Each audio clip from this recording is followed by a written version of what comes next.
right, Cardinals. So I have a little song for us. Are you ready? All right. Here is my head. Here is my nose. See my hands. Touch my toes. Reach up with my fingers high as they can go. Wave them back to and fro.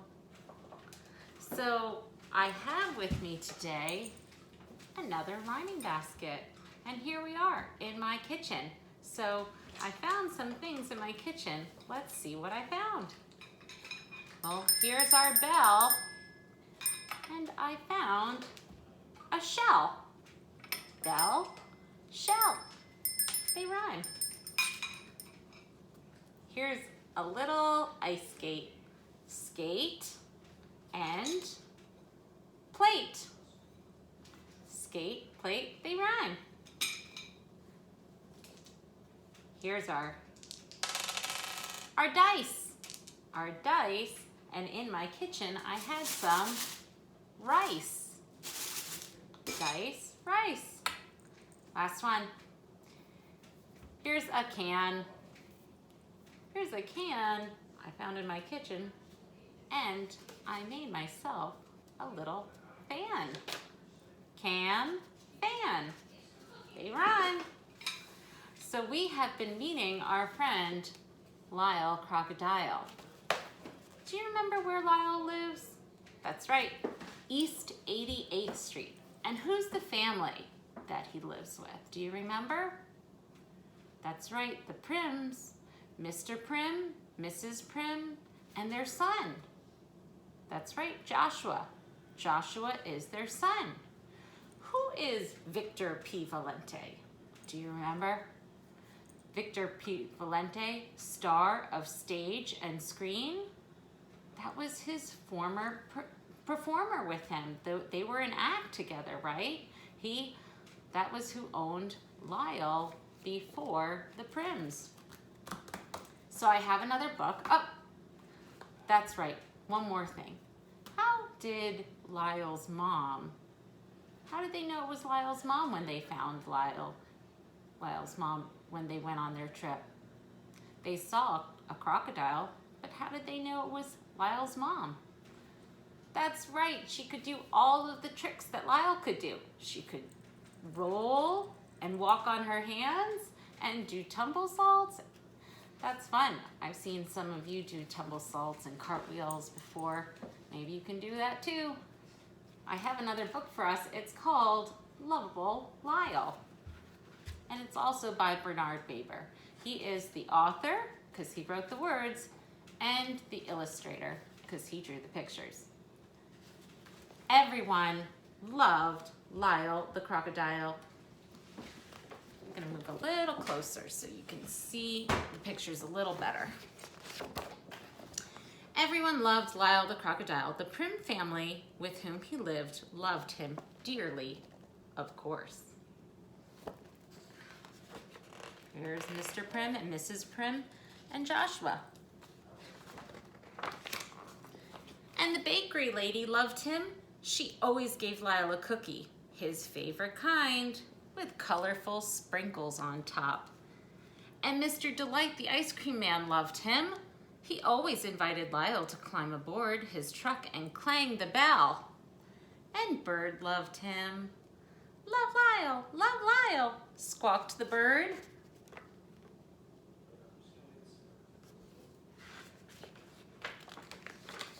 And the children loved him.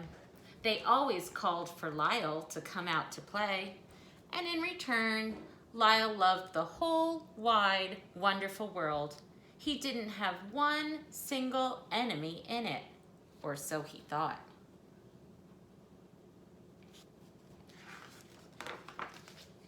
One day, quite mysteriously, a note addressed to Lyle was slipped under the door of the house on East 88th Street.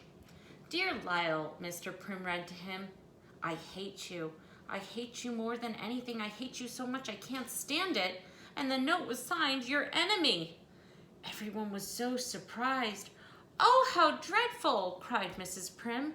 Whatever reason could anyone have for hating Lyle? Those are some pretty strong words. Not so friendly. Don't worry about it, Lyle, said Mr. Prim. Just keep being your wonderful self and try to forget this ever happened.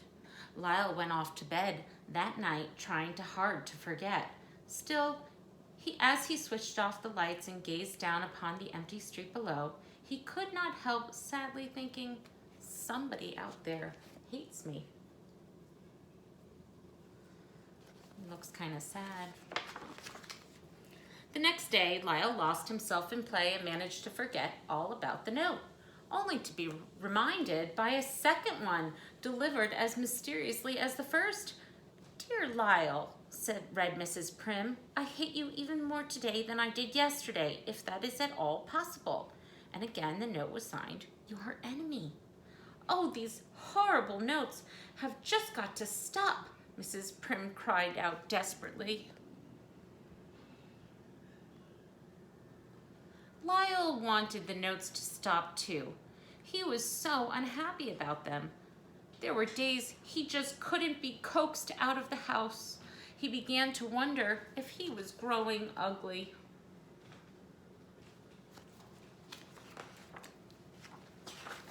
Poor Lyle. At other times, he was outdoors being his friendliest to everyone, hoping somehow, his enemy would see what a nice crocodile he really was. He smiled big smiles. He waved big, big waves and greeted one and all as warmly as joyously as he knew how. He performed all of his surefire tricks to amuse people. He practiced new ones at home each night.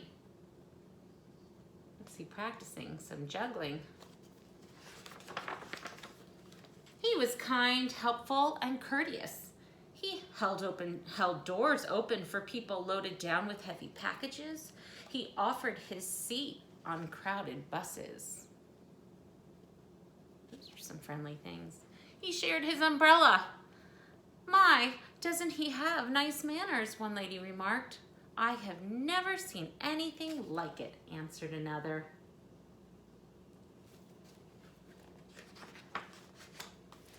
Poor Lyle worked so hard at being nice, he was positively exhausted by the end of the day.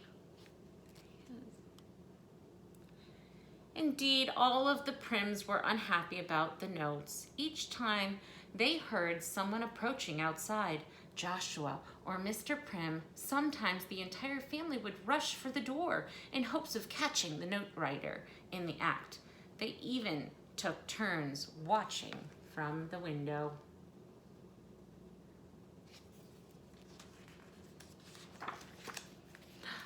One afternoon, Mrs. Prim, Joshua, and Lyle came across the words, "Down with crocodiles," brazenly scrawled upon a fence near home.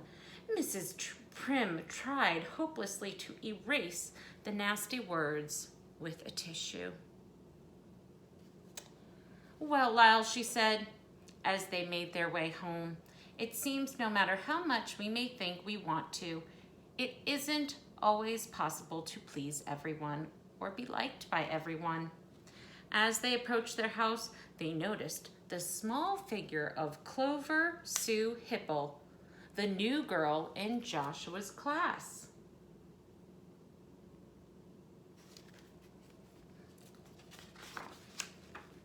By the time they reached the door, Clover was gone, but resting under the door was still another note. "I just don't know if I can bring myself to read it," sighed Mrs. Prim, but she forced herself just the same. "Dear Lyle," she read, "I wish you could go away and never come back, ever, ever, ever, ever again." Once more, it was signed, "Your Enemy." Sadly, Mrs. Prim crumpled the note in her hand. Oddly, during the next several days, Mrs. Prim and Lyle found themselves running into Clover Sue Hipple almost everywhere they went. At the supermarket, they discovered her peeking out from behind a huge display of cornflakes.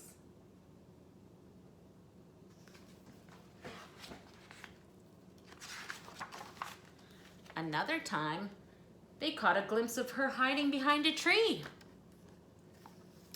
And again, one afternoon, they discovered her crouched behind the mailbox. Each time, Mrs. Prim smiled and tried to say hello, and each time, Clover skittered off before she had a chance.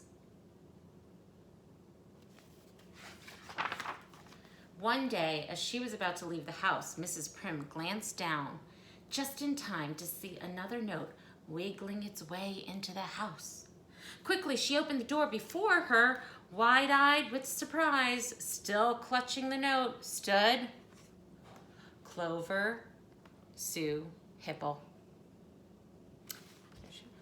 "Clover, dear, please don't run away," cried Mrs. Prim. "I would like to speak with you about Lyle. Has Lyle done something to make you angry with him?"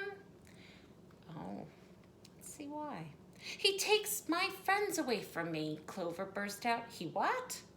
"He takes my friends away from me," the little girl said again. "When Lyle comes out, my friends run away. They run to play with him, and they play with him all of the time. I never have any fun when Lyle is around." "But why can't you play with Lyle too?" asked Mrs. Prim. "Because," answered Clover. "Because of what?" "Because I'm not allowed. My mother said I'm not allowed to play with crocodiles." "Why don't you invite Clover's mother here to meet Lyle?" suggested Mr. Prim that night. "I'm sure when she sees for herself how gentle Lyle really is, she won't mind if Clover plays with him." Mrs. Prim telephoned Clover's mother the very next day. "Lyle and I want so much to meet you," she said. "Could you join us for tea tomorrow afternoon?" "I would be delighted," answered Mrs. Hipple. Mrs. Hipple made a note of the address, and all was cheerfully arranged. What was their address again? That's right, it's the house on East 88th Street. "Now, who is this nice Mrs. Prim?" Clover's mother wondered. Setting up the new house had left her little time for meeting neighbors. And who is Lyle? The only Lyle she knew of was that wretched Lyle, the crocodile creature who lived with a most peculiar family somewhere nearby. Imagine, she clucked disapprovingly, a crocodile living among decent, respectable people. But this Lyle, he must be that nice Mrs. Prim's husband, she decided. Of course.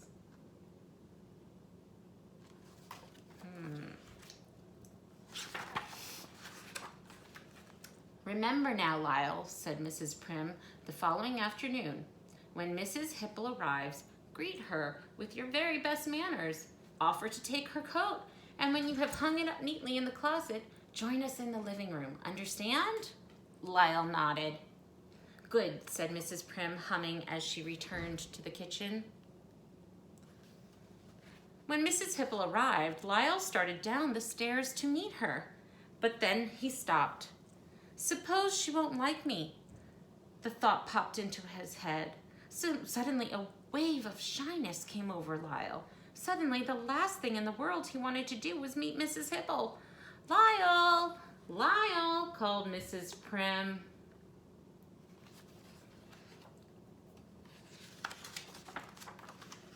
"Lyle! Lyle, where are you? We have company," Mrs. Prim called again as she led her guest into the living room.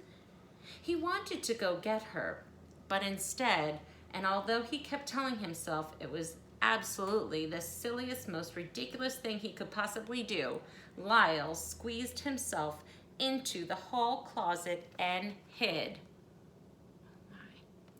Mrs. Prim looked for him upstairs and she looked for him downstairs. "I just can't imagine what has become of Lyle," he heard her exclaim. Smushed in there.